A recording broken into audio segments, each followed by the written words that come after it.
மாணவ நண்பர்கள் அனைவருக்கும் வணக்கம். நான் உங்கள் பொன்வேல் பாண்டியன், நடப்பு நிகழ்வுகள் ஆசிரியர்.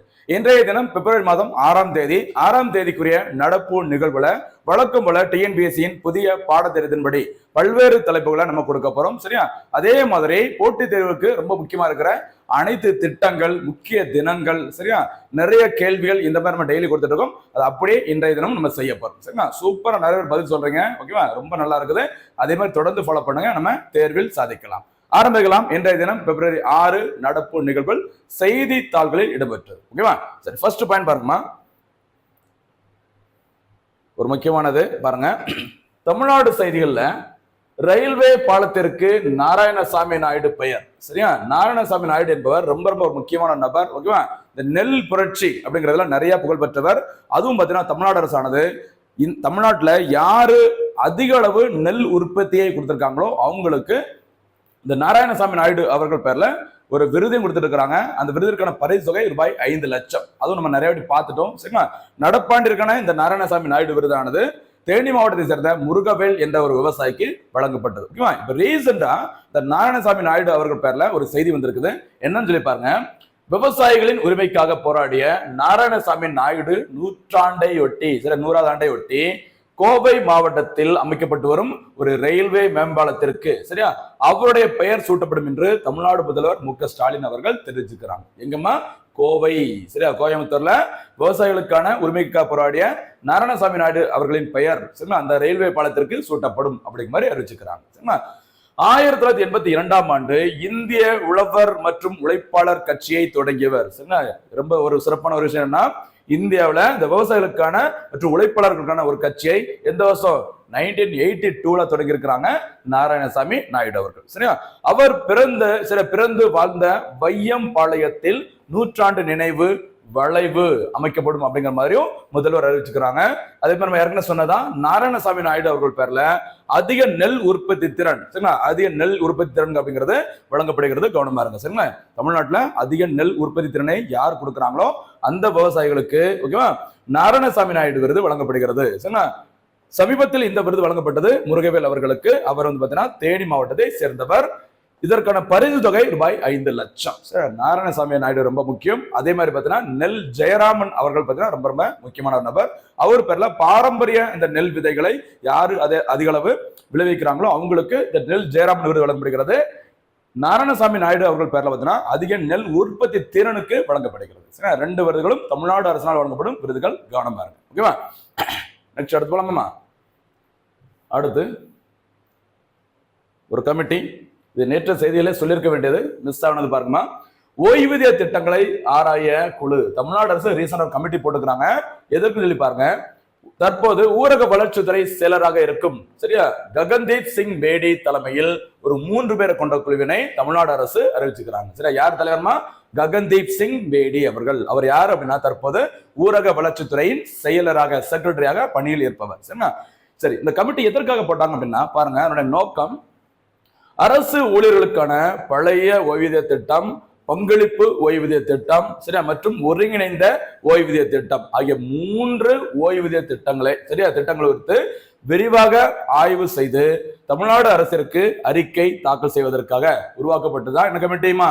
ககன்தீப் சிங் பேடி. அப்ப கிட்டத்தட்ட இந்த ஓய்வூதிய திட்டங்கள் ஒரு 3 திட்டங்கள் இருக்கு. எல்லாத்தையும் அப்படியே ஆராய்ந்து அது தொடர்பான அறிக்கையை தமிழ்நாடு அரசிற்கு தாக்கல் செய்தா என்ன கமிட்டி போட்டுக்கிறாங்க? ககன்தீப் சிங் பேடி கமிட்டி. அந்த கமிட்டியில 3 நபர்கள் மொத்தமா இருக்கிறாங்க. சரிங்களா? சரி பாருங்க. கடந்த 2003ஆம் ஆண்டு ஏப்ரல் 1ஆம் தேதி முதல் மாநில அரசு பணியாளர்களுக்கு பங்களிப்பு ஓய்வூதிய திட்டம் அறிமுகப்படுத்தப்பட்டது. சரி, மாநில அளவுல எப்ப அறிமுகப்படுத்திருக்காங்க? 2003ஆம் ஆண்டு. சரிங்களா? அதே மாதிரி தொடர்ந்து பாருங்க. சரிங்களா? பாருங்க. அதே வேளையில் மத்திய அரசு, நம்ம 2003ல பார்த்தது மாநில அரசு, மத்திய அரசு பணியாளர்களுக்கு தேசிய ஓய்வூதிய திட்டம் 2004ஆம் ஆண்டு, சுனாமி வந்த 2004ஆம் ஆண்டு ஜனவரி 1ஆம் தேதி முதல் அறிமுகப்படுத்தப்பட்டது. சரிங்களா? எக்ஸ்ட்ரா இந்த ககன்தீப் சிங் தவிர 2 உறுப்பினர் இருப்பான்னு சொன்னால அது யாரும் சொல்லி பாருங்க. மெட்ராஸ் ஸ்கூல் ஆஃப் எக்கனாமிக்ஸ் அதனுடைய முன்னாள் இயக்குநராக இருந்த KR சண்முகம் அவர்கள் மற்றும் நிதித்துறை துணை செயலர் பிரதீக், ஓகேவா, ஆகியோர் இந்த குழுவில் இடம்பெற்றுள்ளனர். இதில் பிரதீக் தயால் உறுப்பினர் செயலராக நியமனம் செய்யப்பட்டுள்ளார். ரொம்ப ரொம்ப ஒரு முக்கியமான கமிட்டி தான், கொஞ்சம் பார்த்துக்கோங்க, கவனமா இருங்க. சரிங்களா? நெக்ஸ்ட் எடுத்துக்கலாமா? அடுத்ததாக தேசிய செய்திகள். இந்தியாவை எதிர்பார்க்கக்கூடிய ஒரு சட்டப்பேரவை தேர்தல் நடைபெற்ற இடம் டெல்லி. சரியா, டெல்லி சட்டப்பேரவை தேர்தல் 2025ஆம் ஆண்டு. சரிங்களா, டெல்லியில் உள்ள மொத்த அந்த சட்டப்பேரவை தொகுதிகளின் எண்ணிக்கை 70. சரியா, நமக்கு 234 இருக்குல்ல தமிழ்நாட்டில், அது மாதிரி டெல்லியில இருக்க மொத்த இந்த சட்டப்பேரவை தொகுதியின் எண்ணிக்கை 70. சரிங்களா, இந்த தொகுதிகளுக்கு பாத்தீங்கன்னா ரீசெண்டா என்ன இருக்குது, நேற்றைய தினம் தேர்தல் நடைபெற்றது. சரிங்களா, இதுல முதல் முறையாக பாகிஸ்தான் ஹிந்து அகதிகள் வாக்களித்தனர். இதுதான் செய்தியில ஃபர்ஸ்டே சொல்லியிருக்கிறேன். சரிங்களா, மற்றபடி டெல்லியில ஆளுங்கட்சியா இருக்கிறது ஆம் ஆத்மி கட்சி. ஓகேவா, உங்களுக்கு தெரிஞ்சிருக்கும் அரவிந்த் கெஜ்ரிவால் அவர்கள் முதல்வராக இருந்தாங்க. அதுக்கப்புறம் அவர் பார்த்தீங்கன்னா பதவியை ராஜினாமா செஞ்சுட்டு அதிதி, சரியா, அதிதி அப்படிங்கிறவங்கள தான் அடுத்த முதல்வராக நியமனம் பண்ணியிருந்தாங்க. அதன் பிறகு தற்போது தேர்தல் நடைபெற்றுள்ளது. மொத்த தொகுதி எண்ணிக்கை 70. சரிங்களா, யாரு வின் பண்றாங்க அப்படிங்கிறது பிப்ரவரி மாசம் 8ஆம் தேதி தெரியும், பறக்கலாம். சரிங்களா, சரி, இங்க என்ன நியூஸ் அப்படின்னா, இந்த டெல்லி சட்டப்பேரவை தேர்தலில் பாகிஸ்தான் ஹிந்து அகதிகள் வாக்களித்துள்ளனர். சரி, டெல்லியில் உள்ள பாகிஸ்தான் ஹிந்து அகதிகள் முதல் முறையாக வாக்களித்துள்ளனர். பாகிஸ்தான், வங்கதேசம், ஆப்கானிஸ்தான் ஆகிய நாடுகளை சேர்ந்த 6 சிறுபான்மை மதத்தினர், சரியா, உரிய ஆவணங்கள் இன்றே 2014ஆம் ஆண்டு டிசம்பர் 31ஆம் தேதிக்குள் இந்தியாவில் குடியேறி இருந்தால் அவர்களுக்கு இந்திய குடியுரிமை வழங்கும் விதமாக குடியுரிமை சட்டத்தில் 2019ஆம் ஆண்டில் மத்திய அரசு திருத்தம் செய்தது. என்ன சொல்லியிருக்கிறாங்க, நம்ம நிறைய வாட்டி பார்த்துட்டோம்.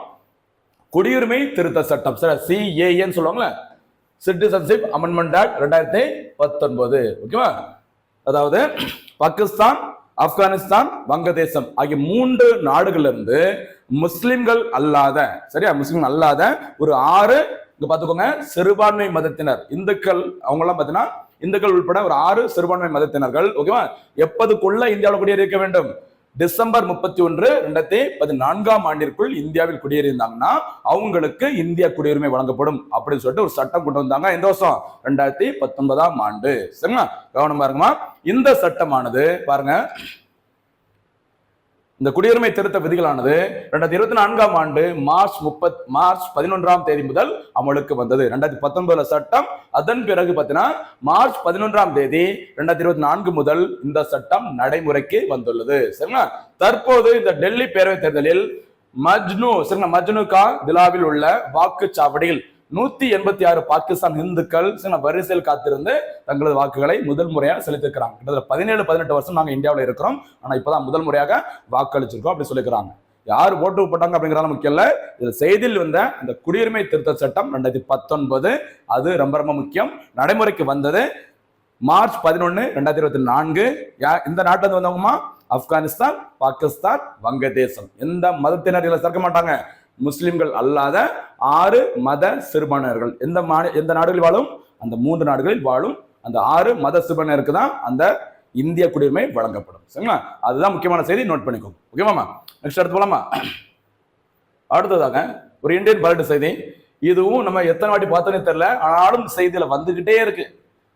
உத்தரகாண்டில் பொது சிவில் சட்டம், யூனிஃபார்ம் சிவில் கோட் அப்படிங்கிறது இந்தியாவிலே முதல் முறையாக உத்தரகாண்ட் மாநிலத்தில் தான் செயல்படுத்தப்பட்டது. சரிங்களா, பாருங்க, பாஜக ஆளும் உத்தரகாண்டில் நாட்டில் முதல் முறையாக பொது சிவில் சட்டம் கடந்த ஜனவரி 27, 2025, சரியா, ஜனவரி 27, 2025 அன்று அமலுக்கு வந்தது. சரியா, இந்த சட்டத்தின் கீழ் திருமணம், விவாகரத்து, தத்தெடுப்பு, வாரிசு உரிமை தொடர்பான தனிநபர் சட்டங்களை ஒரு சீர்படுத்தி ஒருங்கிணைத்து, சரிங்களா, அனைத்து மதத்தினருக்கும் பொதுவான விதிகள் என்ற விஷயமானது என்ன இருக்குது, நடைமுறைக்கு வந்திருக்குது. சரிங்களா, யூனிஃபார்ம் சிவில் கோட் மறந்துடாதீங்க. சரிங்களா, அதே நேரம் பழங்குடியினருக்கு மட்டும் விதிவிலக்கு அளிக்கப்பட்டுள்ளது. கவனமா இருங்க, விட்டுறாதீங்க. சரிங்களா, எஸ்டி மக்களுக்கு இந்த யூனிஃபார்ம் சிவில் கோட்ல இருந்து விலக்கு அளிக்கப்பட்டுள்ளது. முதலில் அறிமுகப்படுத்திய மாநிலம் உத்தரகாண்ட். கவனமா இருங்க. ஓகேவா, அடுத்து தொடர்ந்து அதிலே பாருங்க, பொது சிவில் சட்டத்தின்படி திருமணம், விவாகரத்து, திருமணம் செய்யாமல் சேர்ந்து வாழும், சரி, அந்த லிவ் இன் டுகெதர் அப்படின்னு சொல்லுவாங்க, அந்த லிவ் இன் உறவு, அந்த உறவு முறிவு ஆகியவற்றை அரசிடம் பதிவு செய்வது கட்டாயம். இதுதான் ரொம்ப ரொம்ப முக்கியமானது, கவனமா இருங்க. அப்படி பதிவு செய்யப்படாத எந்த ஒரு விஷயமா இருந்தாலும் சரி செல்லாது அப்படிங்கிற மாதிரி சொல்லியிருக்கிறாங்க, கவனமா இருங்க. சரிங்களா, சட்டத்தின் கீழ் லிவ் இன் உறவை தொடங்கிய 1 மாதத்திற்குள் அரசிடம் பதிவு செய்வது கட்டாயமாகும். அப்படி பதிவு செய்யலன்னா 6 மாதங்கள் வரை சிறை தண்டனையுடன் ரூபாய் 25,000 வரை அபராதமும் விதிக்கப்படும் அப்படிங்கிற மாதிரி அறிவிச்சிருக்கிறாங்க. சரியா, அதான் செய்தியில் இடம்பெற்றது. டெய்லி நியூஸ்ல வந்துட்டே இருக்கு, கவனமா இருக்கு. எந்த ஒரு செய்தி ரிப்பீட்டடா நியூஸ் பேப்பர்ல வருதோ அது ரொம்ப முக்கியத்துவம் கொடுங்க. பெரும்பாலும் எக்ஸாம்ல தான் கேட்பாங்க. சரியா? அதனாலதான் நம்ம ஏற்கனவே சொல்லியிருந்தாலும் திருப்பி இன்னொரு வாட்டி நம்ம சொல்லிக்கலாம், ஒரு ரிவிஷன் இருக்கட்டும் அப்படிங்கிறத நான் சொல்லிட்டு இருக்கிறேன். சரிங்களா? அடுத்து போலாமா? அடுத்ததாக ஒரு சர்வதேச செய்தி பாருங்கம்மா, ஒரு முக்கியமானது. UNHRCயில் இருந்து விலகியது அமெரிக்கா. சரியா? டொனால்ட் ட்ரம்ப் பார்த்தீங்கன்னா அமெரிக்காவோட 47வது அதிபராக குடியரசுக் கட்சியில இருந்து வந்திருக்கிறாங்க. உங்களுக்கு தெரிஞ்சிருக்கும். சரி, குடியரசுக் கட்சியை சேர்ந்தவர், அமெரிக்காவின் 47வது அதிபர். அவர் அதிபராக வந்த பிறகு நிறைய அதிரடி நடவடிக்கைகளை எடுக்கிறார். சரிங்களா? அதுல குறிப்பிடத்தக்க ஒரு விஷயம் பார்த்தீங்கன்னா, ஐநாவின் முக்கியமான 2 அமைப்புகள் இருந்து நாங்கள் வெளியேற போறோம் அப்படின்னு அறிவிச்சிருக்காங்க. அதற்கான அந்த ஆணையம் ரீசெண்டா வெளியிட்டிருக்கிறாரு டொனால்ட் ட்ரம்ப். சரியா? என்ன சொல்லி பார்க்கலாம், எந்த அமைப்புன்னு சொல்லி பாருங்க. ஐநாவின் மனித உரிமை கவுன்சிலில் இருந்து அமெரிக்கா விலகும் என ட்ரம்ப் அறிவித்து இருந்தார். சரி, இந்த நிலையில் இந்த அறிவிப்பை நிறைவேற்றும் விதமாக அந்த அமைப்பிலிருந்து விலகுவதற்கான அரசாணையை ட்ரம்ப் பிறப்பித்துள்ளார். சரிங்களா? பாத்துக்கோங்க, எந்த அமைப்பிலிருந்து? United nation human rights council அப்படி சொல்ற ஐநா மனித உரிமைகள் ஆணையத்திலிருந்து வெளியேற போறேன்னு சொல்லியிருக்காங்க. இந்த UNHRCல மொத்தம் 47 உறுப்பு நாடுகள் இருக்கும். சரியா? 47 உறுப்பு நாடுகள் இருக்கும். ஒவ்வொரு உறுப்பினர்களும் பார்த்தீங்கன்னா 3 ஆண்டுகள் பதவி காலம் ரொட்டேஷன் முறையில தேர்ந்தெடுக்கப்படுவாங்க. ஓகேவா? இந்த அமைப்பின் தலைமையிடம் எங்க இருக்கு அப்படின்னு பார்த்தீங்கன்னா ஜெனீவாவில் இருக்கு. சரியா? எங்கமா இருக்குது? ஜெனீவாவில் இருக்கு. கவனமா இருக்கு. இப்படி ஏதாச்சும் ஒரு அமைப்பு, ஒரு முக்கியமான சம்பவம் நடந்ததுன்னா அந்த அமைப்பை பத்தி நல்லா தெரிஞ்சுக்கோங்க. பெரும்பாலும் எக்ஸாம்ல கேட்பாங்க. சரியா? அதே மாதிரி உலக சுகாதார அமைப்பில் இருந்தும் விலகுவதாக ஏற்கனவே யார் அறிவிச்சிருந்தாங்க? டொனால்ட் ட்ரம்ப் அறிவிச்சிருந்தாங்க. சரி, வேர்ல்டு ஹெல்த் ஆர்கனைசேஷன். சரியா? ஏப்ரல் 7ஆம் தேதி 1948ல உருவாக்கப்பட்டது உலக சுகாதார அமைப்பு. சரியா? ஏப்ரல் 7ஆம் தேதி நமக்கு உலக சுகாதார தினம். காரணம், இந்த அமைப்பு உருவாக்கப்பட்ட நாள். சரிங்களா? கவனம் பாருங்க. இந்த அமைப்பு தலைமையிடம் WHO, அதுவும் ஜெனீவாவில் தான் இருக்கு. கவனமா இருக்கு. சரியா? ஓடு முடிகிற முக்கியமான ஒரு 4 அமைப்புகள் ஜெனீவாவில் தான் தலைமையிடம் இருக்கும். அது ஒன்று WHO, அடுத்து WTO, அடுத்து ILO, அடுத்து WIPO. அந்த வரிசையில இந்த UNHRC சேர்த்துக்கோங்க. கவனமா இருக்கு. சரிங்களா? ஓகே, நெக்ஸ்ட் அடுத்து, இதன் மூலம் அந்த அமைப்பிற்கு அமெரிக்கா நிதி உதவி அளிப்பது முழுமையாக நிறுத்தப்பட்டுள்ளது. ஏன்னா இந்த ஐநாவோட அமைப்புகளுக்கு அதிகப்படியான நிதி எப்பவுமே யார் தான் கொடுப்பாங்க அப்படின்னா அமெரிக்கா தான். சரியா? அந்த தெனாவட்டில தான் யார் வெளியில போறேன்னு சொல்லிக்கிறாங்க? அமெரிக்கா. பார்க்கலாம் என்ன நடக்க போகுது அப்படின்னு சொல்லிட்டு. ஓகேவா? மனித உரிமைகளுக்கு எதிராக செயல்படுவரை ஐநா மனித உரிமைகள் அமைப்பு பாதுகாத்து வருகிறது. அப்படி யார் சொல்றா? அமெரிக்கா. சரியா? மனித உரிமைகளுக்கு எதிராக யாரெல்லாம் செயல்படுறாங்களோ அவங்களெல்லாம் ஐக்கிய நாடுகள் சபை பாதுகாத்துட்டு வராங்க. அவங்க மேல எந்த நடவடிக்கை எடுக்கல. ஓகேவா? அப்படின்னு சொல்லிட்டு என்னன்னு சொல்லி பாருங்க.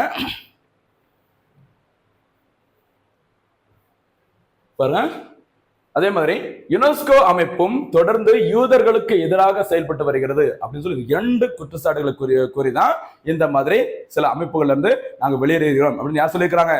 அமெரிக்காவின் 47வது அதிபரான குடியரசுக் கட்சியை சேர்ந்த டொனால்ட் ட்ரம்ப். சரியா? பார்க்கலாம். நெக்ஸ்ட் அடுத்து முக்கியமான 2 திட்டங்கள் பார்க்க போறோம். 2 திட்டங்களுமே பார்த்தீங்கன்னா எக்ஸாம்ல அடிக்கடி கேட்கக்கூடியது விளையாட்டு. சரியா? விளையாட்டுடன் தொடர்பே முக்கியமான திட்டம் டாப்ஸ் திட்டம். சரி, டாப்ஸோட விரிவாக்கம் பாருங்க. Target Olympic podium. சரி, போடியம்னா பதக்க மேடை. சரியா? போடியம் ஸ்கீம் என்பது இளைஞர் விவகாரங்கள் மத்திய இளைஞர் விவகாரங்கள் மற்றும் விளையாட்டு அமைச்சகத்தின் கீழ் செயல்படும் ஒரு முதன்மையான திட்டமாகும். சரி, செப்டம்பர் 2014ஆம் ஆண்டில் இந்த திட்டம் தொடங்கப்பட்டது. அதாவது ஒலிம்பிக்கோட பதக்க மேடை, தங்க பதக்கம், வெள்ளி பதக்கம், வெண்கல பதக்கம், அந்த போடியத்துல அந்த பதக்கங்கள் வாங்குற அந்த பதக்க மேடையில் இந்தியர்களை ஏற்ற வேண்டும் அப்படி சொல்லிட்டு 2014ஆம் ஆண்டு மத்திய அரசா தொடங்கப்பட்டதுமா டாப்ஸ் திட்டம் அப்படிங்கிறது. சரிங்களா? அதே மாதிரி ஒலிம்பிக்ல யாருக்கெல்லாம் பதக்கம் வெல்வதற்கு வாய்ப்பு இருக்கோ அந்த வீரர்களை கண்டுபிடிச்சு அவங்களுக்கு சிறப்பு பயிற்சி, ஏதாச்சும் காயங்கள் ஏற்படுதுன்னா அவங்களுக்கு ஒரு நவீன அந்த டெக்னாலஜி பயன்படுத்தி, அதிநவீன டெக்னாலஜி பயன்படுத்தி அந்த சிகிச்சை வழங்கி அவங்கள பத்திரமா பாதுகாத்து ஒலிம்பிக்கில் நிறைய பதக்கங்களை இந்தியர்களை வெற்றி பெற வைத்து இந்த ஒலிம்பிக் பதக்க மேடையில் ஏற்றி வைக்க வேண்டும். அதற்காக தான் இந்த தினம் தொடங்கப்பட்டது 2014ல டாப் திட்டம். சரிங்களா? ஓகே, பாருங்க நோக்கம். 2016 ரியோ ஒலிம்பிக்ஸ் பிரேசிலோட ரியோ டி ஜெனிரோவில் 2016ஆம் ஆண்டு ஒலிம்பிக் போட்டி நடைபெற்றது. அந்த ஒலிம்பிக் போட்டியிலையும் 2020ஆம் ஆண்டு டோக்கியோ, ஜப்பான் தலைநகரம் டோக்கியோ. ஆனா 2021ஆம் ஆண்டு தான் இந்த போட்டி நடைபெற்றது. கொரோனா காரணமாக 2021 நடந்தது. ஆனா சொல்லும் போது 2020 டோக்கியோ ஒலிம்பிக்ஸ் தான் சொல்லுவாங்க. கவனமா இருங்க. சரியா? இந்த டோக்கியோ ஒலிம்பிக்ஸ்லயும் ரியோ டி ஜெனிரோ ஒலிம்பிக்ஸ்லயும் அதிக அளவு பதக்கங்களை வெல்ல வைக்க வேண்டும். அதற்காக தான் இந்த திட்டம் தொடங்கப்பட்டது. அதே மாதிரி இந்த டோக்கியோ ஒலிம்பிக்ஸ்ல இந்தியா 7 பதக்கங்களை வென்றது. சரிங்களா? அதுதான் ஒரு ஒலிம்பிக் போட்டியில் இந்தியா வென்ற அதிகபட்ச பதக்கங்கள். அதையும் ஒரு சாதனை. கவனமா இருக்கு. சரிங்களா? கவனமா இருக்கு. ரொம்ப ரொம்ப முக்கியமானது. நெக்ஸ்ட் எடுத்து போலாமா? ஓகே, நெக்ஸ்ட் எடுத்து போலாமா?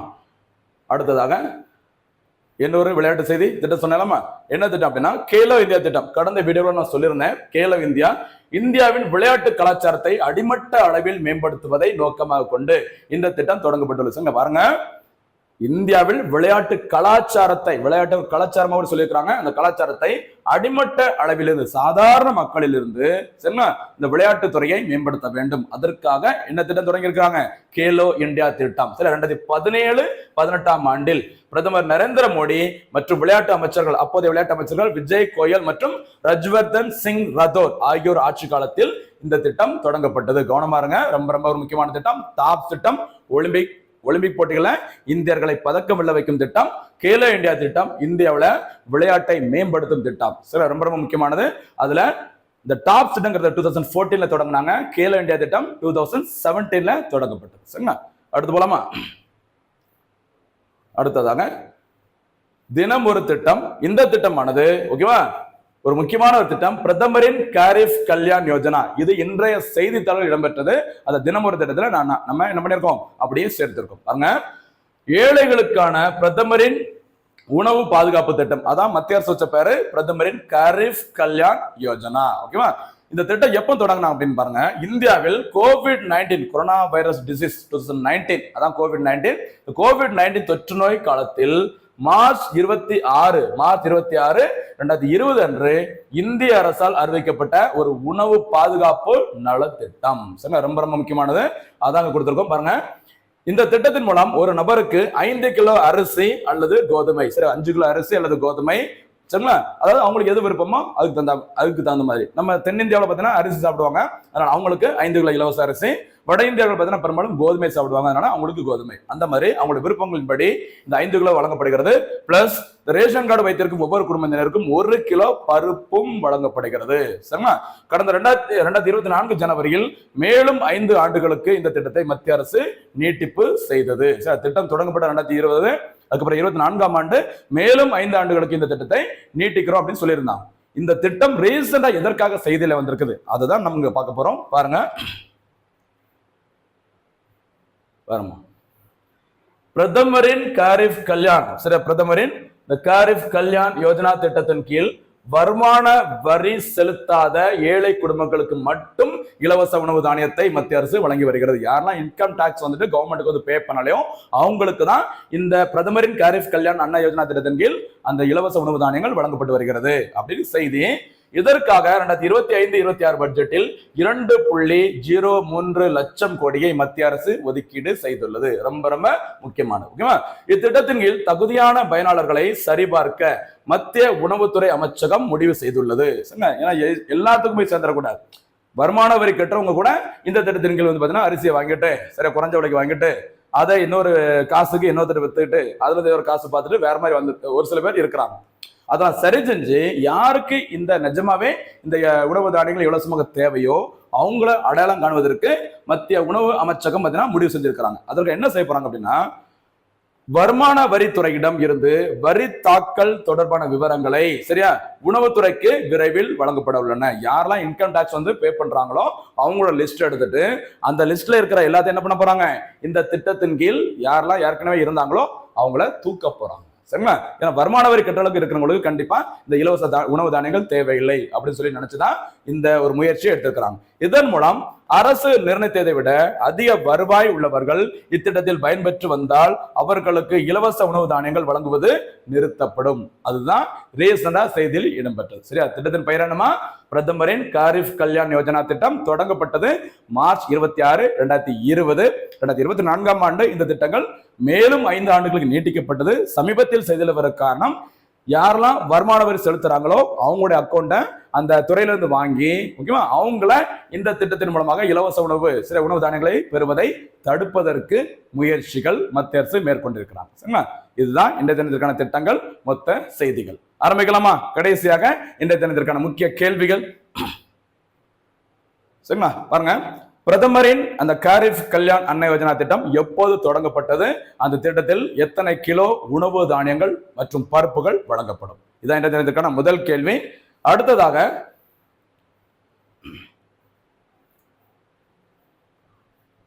அடுத்ததாகமா ஒலிம்பிக் போட்டிகளில் ஒலிம்பிக் போட்டிகளில் பதக்க மேடையில் இந்தியர்களை ஏற்ற வைப்பதற்காக மத்திய அரசினால் தொடங்கப்பட்ட திட்டத்தின் பெயர் என்ன?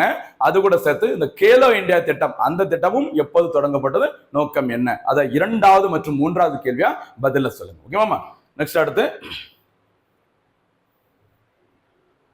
அடுத்து சமீபத்தில் அமெரிக்கா UNHRC அப்படிங்கிற ஐநாவின் மனித உரிமை ஆணையத்திலிருந்து வெளியேறுவதாக அறிவித்திருந்தது. இந்த அமைப்பில் உள்ள மொத்த உறுப்பு நாடுகளின் எண்ணிக்கை எவ்வளவு? இந்த அமைப்பின் தலைமையிடம் எங்க இருக்கு? சரிங்களா? இது வந்து 4வது கேள்வி.